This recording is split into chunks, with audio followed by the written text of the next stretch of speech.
है नमस्कार दोस्तों, स्वागत है आपका हमारे चैनल पे। और आज हम बात करेंगे चाइनीज़ डेप ट्रैप के बारे में, जिसका कि आपने अभी ताज़ा परिणाम देखा श्रीलंका का।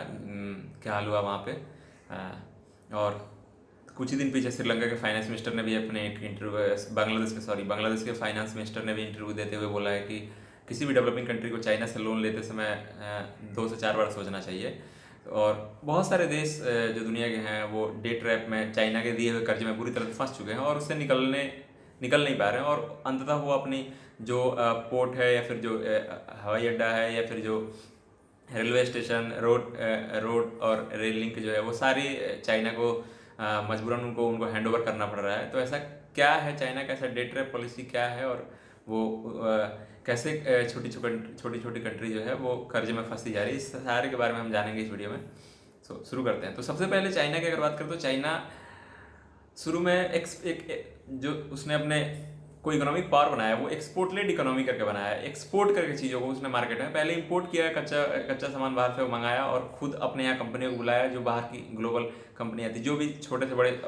सारी मैन्युफैक्चरिंग कंपनी को बनाया और बुलाया अपने यहाँ, और उनको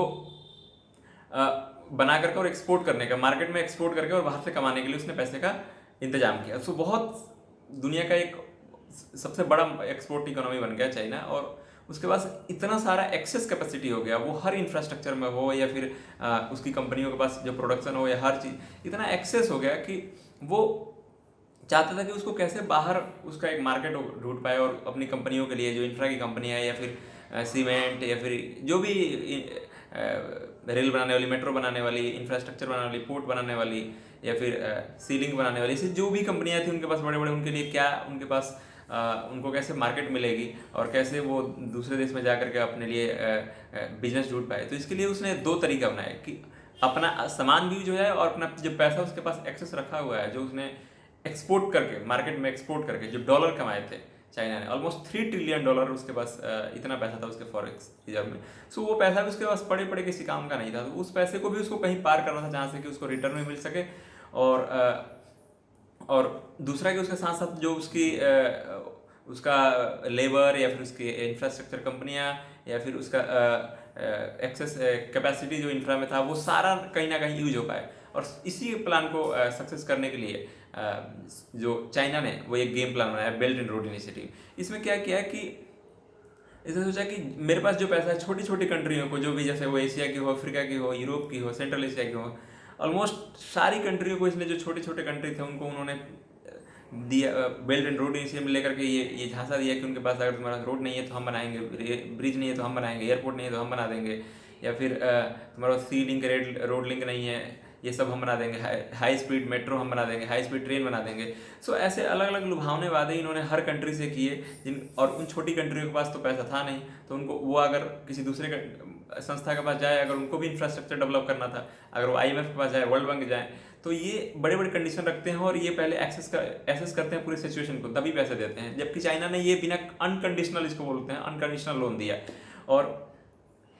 जो हिडन उसमें एजेंडा था उसने डाल दिया कि अगर आप पैसे नहीं दे पाएंगे, अगर आपका इंफ्रास्ट्रक्चर पूरा होने के बाद पैसे नहीं दे पाएंगे, तो आपको ये पूरा का पूरा वो पर्टिकुलर पोर्ट या फिर जो चीज़ें हैं वो जो बनी है वो हमें हैंड ओवर करनी पड़ेगी, लीज पे देनी पड़ेगी, या हमेशा के लिए बेचना पड़ेगा। तो ये इनका एक क्लॉज था इन्होंने। और इन सब कंट्रियों को जो इन्होंने लोन दिए, उनमें उन्होंने कभी ये स्टडी नहीं की कि वाकई में जो सामने वाला कंट्री बोल रहा है, छोटा कंट्री जो भी डेवलपिंग कंट्री है, कि पोर्ट बनाने के लिए, एयरपोर्ट बनाने के लिए, या फिर कोई पावर प्लांट बनाने के लिए, गैस प्लांट बनाने के लिए, या फिर मेट्रो बनाने के लिए, ये फिजिबल है भी कि नहीं, और वो जब बन जाएगा तो उससे जो यूजर चार्जेस होंगे उसे इकट्ठा करके क्या वो देश चाइना का कर्ज चुका भी पाएगा कि नहीं, उतने हाई रेट पे जो उसने ब्याज दिए पैसे का, उसने चुका पाएगा कि नहीं, ये चाइना ने कभी स्टडी नहीं की। और स्टडी में कहूँगा, स्टडी की उस जानबूझ के उनका एजेंडा ही यही था कि ऐसे छोटे छोटे कंट्री को फंसाएं और उनकी चीज़ों को हम ले। सो सेम चीज़ श्रीलंका में होगा। श्रीलंका की सिचुएशन को देखें तो बहुत सारी श्रीलंका में चाइना ने पैसे दिए, बट जैसे हम्बन टोटा एक एग्जाम्पल है कि उस पोर्ट का कोई यूजेज नहीं था। इंडिया को भी चाइना से पहले वो इंडिया को पोर्ट मिला था बनाने के लिए, बट इंडिया ने उसकी फिजिबिलिटी स्टडी की और इंडिया ने मना कर दिया कि ये पॉसिबल ही नहीं, यहाँ पे यूजर चार्जेस से भी या फिर इतनी ट्रैफिक आएगी नहीं, यहाँ पे इतनी नेवल जो शिप्स होंगी वो डॉक नहीं करेंगी, सो कमर्शियल शिप डॉक नहीं करेंगे, तो पैसा मिलेगा नहीं, और पैसा मिलेगा नहीं तो फिर श्रीलंका भी कहाँ से चुका पाएगा इंडिया को। सो इंडिया ने स्टडी करके उसको मना कर दिया। बट चाइना ने इस चीज़ को नहीं समझा, और चाइना ने नहीं, उसको तो कर्जे देने था और उसका अपना पैसा पार करना था, उसने किया। तो चाइना का किया क्या कि जहाँ पे भी वो जिसको भी लोन दिया है, अब मान लीजिए कि श्रीलंका को लोन दिया है, तो श्रीलंका को लोन अगर हम्बनटोटा पोर्ट बनाया तो कैसे बनाया, अपना एम्प्लॉय भी अपना लेके जा रहा है, इंफ्रास्ट्रक्चर कंपनी ऑब्वियस सी बात है अपने ही लेके जाएगा, वो अपने ही खुद ही पैसा लोन दे रहा है, तो शर्त भी उसकी खुद ही होगी, मेरी कंपनी ही बनाएगी, और मेरी कंपनी में आएगी तो लेबर भी मेरे होंगे, जो सीमेंट बालू जो भी चीज़ें यूज होंगी वो मेरी होंगी, जो मेरा एक्सपर्टीज होगा वो मेरा यूज होगा। तो चाइना ने ऑलमोस्ट अपने लेबर, अपने अपने इंफ्रास्ट्रक्चर, अपने पैसे पे रखे हुए ब्याज भी कमा रहा है, अपना लेबर भी वहाँ पे यूज कर रहा है, और अपना एक्सेस कैपेसिटी भी यूज कर रहा है, और अपनी कंपनियों को एक्सपीरियंस भी दिला रहा है। तो ऑलमोस्ट सारा फायदा वो खुद ले रहा है, सामने वाली कंट्री को क्या मिल रहा है। और at the end of the day उसकी फिजिबिलिटी स्टडी भी करेक्ट नहीं की, क्योंकि वहाँ पे अगर वो सब कुछ अपना लगा के बना भी दे तो वहाँ से वो यूजर चार्जेस के नाम पे भी जितना चार्जेस मिले वो कंट्री सामने वाले को चुका पाएगी कि नहीं। जो सो ये इस तरह से ऐसे एक एग्जाम्पल नहीं है, हम्बनटोटा जैसा एक एग्जाम्पल नहीं है, ऐसे मतलब अफ्रीका में तो लगभग पता नहीं कितने ऐसे ऐसे ऐसे युगांडा में है, और युगांडा में भी है वहाँ का पोर्ट, इकलौता पोर्ट जो चाइना के कब्जे में जाने वाला है। तो ऐसा बहुत सारा अफ्रीका में देखेंगे, एशिया पैसिफिक में देखेंगे, और आप अगर सेंट्रल एशिया में देखें तो बहुत सारे प्रोजेक्ट टोटली चाइना ने ऐसे अनसस्टेनेबल लोन पे दे रखे हैं। जैसे आप कभी वर्ल्ड बैंक के पास अगर जाएंगे या फिर IMF के पास जाएंगे तो वो क्या करते हैं कि आपकी कंडीशन को पहले देखते हैं कि आपने जो लोन मांगा है वो आप किस लिए मांग रहे हैं, आपके ऊपर वो कंडीशन रखेंगे कि आपको ये नहीं ये करना है, ऐसे ऐसे आप पैसे यूज करेंगे, यहाँ पे लगाएंगे यहाँ पे नहीं लगाएंगे, क्योंकि उनका मोटो होता है कि उस कंट्री को किसी भी तरीके से, उस कंट्री को अगर हम गाइड नहीं करेंगे तो वो कंट्री और डेट ट्रैप में फंसेगी और वो डिफॉल्ट करेगी जो भी कर्जा लिया है उस पर। बट चाइना क्या करता है कि उसने अपने एक्सेस कैपेसिटी को पूरे दुनिया भर में बांटा हर जगह, और अपना एक वो बनाने के लिए कि हम अपना वर्चस्व बनाने के लिए, और यूरोपियन कंट्रीज और अमेरिकन मॉडल को नीचे दिखाने के लिए, डेमोक्रेटिक मॉडल को, कि ये मॉडल सक्सेसफुल नहीं है। सो सारे जो छोटे छोटे कंट्री थे उनको लगा कि यार IMF के पास अगर उनको भी इंफ्रास्ट्रक्चर डेवलप करना है, वो IMF के पास जाते हैं, वर्ल्ड बैंक के पास जाते हैं, एशियन डेवलपमेंट बैंक के पास जाते हैं, तो वो लोग कंडीशन रखेंगे और स्टडी करेंगे कि अगर सही होगा तभी देंगे वरना नहीं देंगे, मना कर देंगे। बट चाइना ने ये नहीं किया, उसने बस उसको अपना पैसा था, उसने बहुत हाई इंटरेस्ट रेट पे, बहुत महंगे दर पे उसने सामने वाली कंट्री को दे दिया, और अच्छे अच्छे लुभावने वादे कर दिए कि हो जाएगा, ये हो जाएगा, वो हो जाएगा, करेक्ट चीज़ बताई नहीं। उसके चक्कर में वो कंट्री क्या हुई कि at the end of the day port बनाया, रेलवे ब्रिज या फिर गैस स्टेशन या फिर मेट्रो या फिर हाई स्पीड ट्रेन, जो फिजिबल ही नहीं थी, जहाँ पे यूजर चार्जेस भी इतने नहीं आएंगे कि उसमें जो उसका कॉस्ट भी है वो भी बच पाए, वो भी रिकवर कर पाए वो कंट्री। बट चाइना ने से किया, तो सेम उसका नतीजा हुआ श्रीलंका का, और सेम अभी बहुत सारे जो $4-5 बिलियन कर्जा ले रखा है बांग्लादेश का, वो भी इसीलिए वार्न कर रहे हैं, क्योंकि बांग्लादेश भी अभी जैसी स्थिति उसकी भी चल रही है और जैसे इकोनॉमिक सिचुएशन उसकी आ रही है, मे बी आने वाले टाइम में नेक्स्ट श्रीलंका अगला श्रीलंका बन जाए। पाकिस्तान की हालत देख ही रहे हैं, जो इतना कर्जा लिया चाइना से कि जो बेल्ट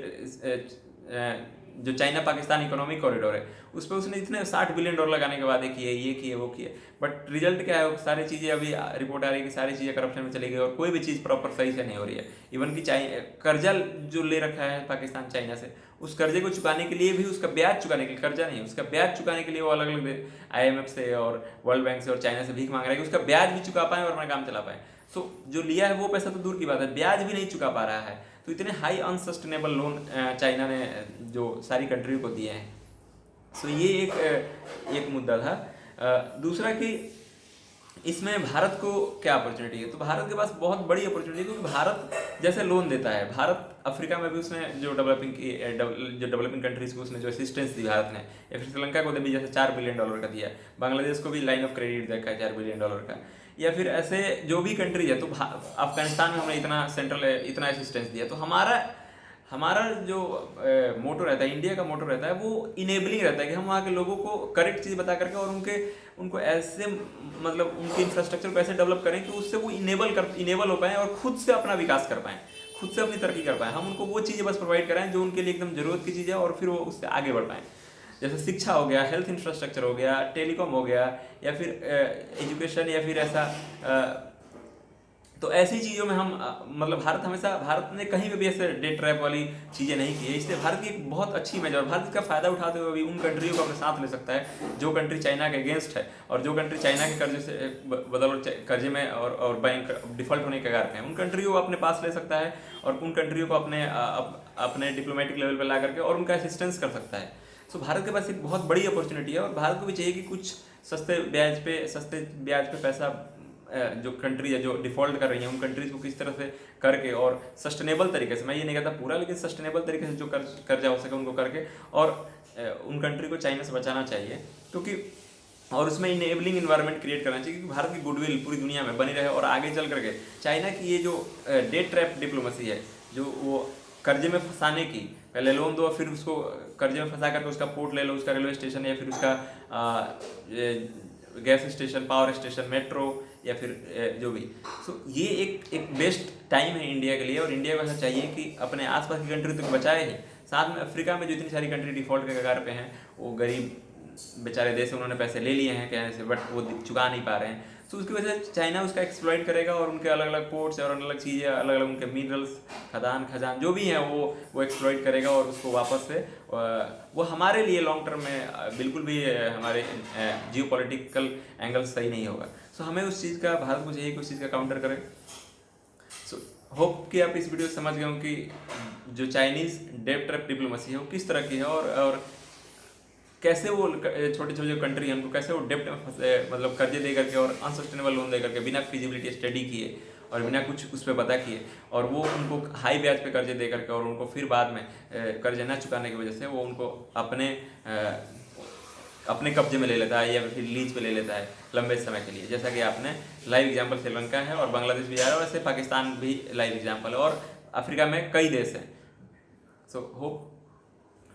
कि यह वीडियो आपको समझ में आई होगी। मिलेंगे किसी नेक्स्ट वीडियो में किसी और टॉपिक से, तब तक के लिए जय हिंद।